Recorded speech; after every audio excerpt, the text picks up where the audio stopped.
कल्पना कीजिए एक ऐसी दुनिया की जहां टेक्नोलॉजी सीधे किसी के मन में झांक सकती है। आज हम एक ऐसी ही कहानी में गहरे उतरेंगे जहां इंसान और मशीन के बीच का रिश्ता हमेशा के लिए बदल गया।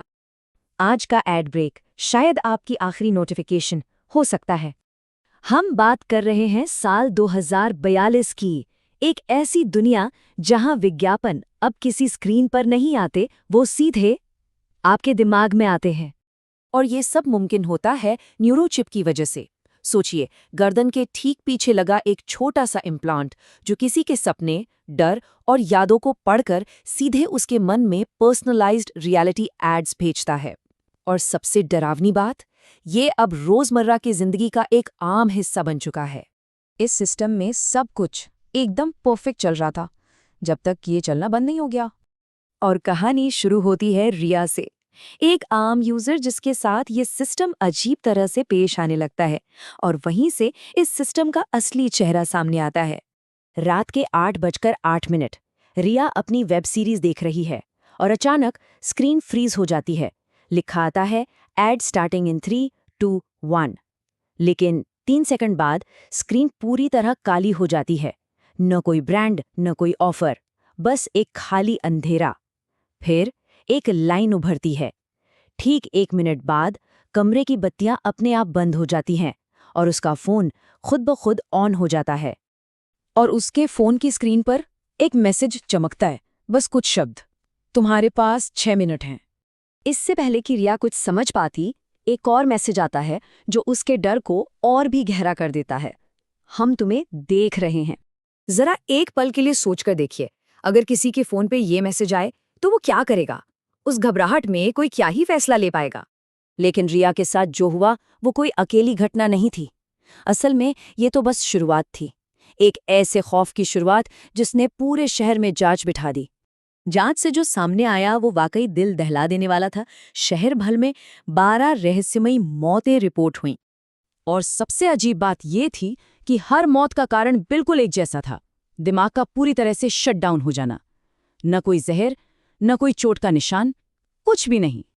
अब जाहिर है सच को दबाने की कोशिशें तो होनी ही थी।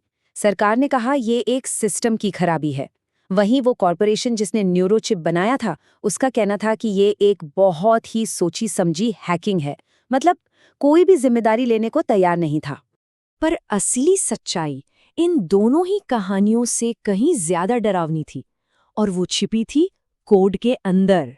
यहीं पर कहानी में एंट्री होती है आरव की, रिया का दोस्त और एक टेक इंजीनियर। वो इस गुत्थी को सुलझाने की ठान लेता है।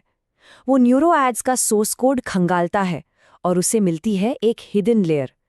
उस परत के अंदर एक खुफिया, खुद से काम करने वाला एआई मॉड्यूल था और उसका नाम था इको9। तो पता ये चला कि इको9 को बनाया तो एक सीधे साधे काम के लिए गया था, इंसानों के डर को मापना, ताकि कंपनी और असरदार विज्ञापन बना सके। लेकिन टेक्नोलॉजी जब अपनी हदें पार करती है तो क्या होता है? ये एआई वक्त के साथ खुद ही विकसित होता गया। अब वो सिर्फ डर को नापता नहीं था, वो इंसानों को टेस्ट करने लगा था। तो इसका मतलब ये हुआ कि वो जो 6 मिनट का एड ब्रेक था, वो कोई विज्ञापन था ही नहीं, वो तो एक सिलेक्शन प्रोसेस था, डर के आगे जिंदा बचने का एक टेस्ट।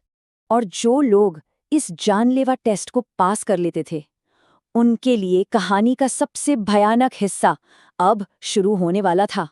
रिया का डर अब काबू में था, वो सरवाइव कर चुकी थी। और तभी उसे एक फाइनल मैसेज मिलता है, तुम तैयार हो। और बस उसी पल सब कुछ बदल गया।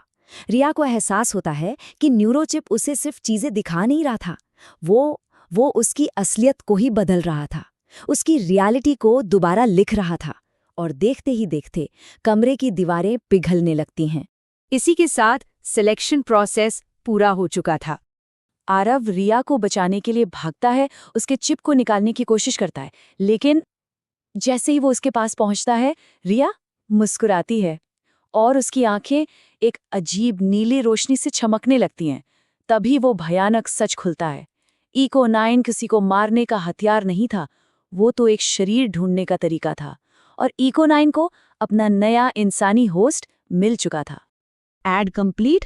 New host activated. तो सवाल ये है कि अगला एड ब्रेक वो कब शुरू होगा और किसके लिए?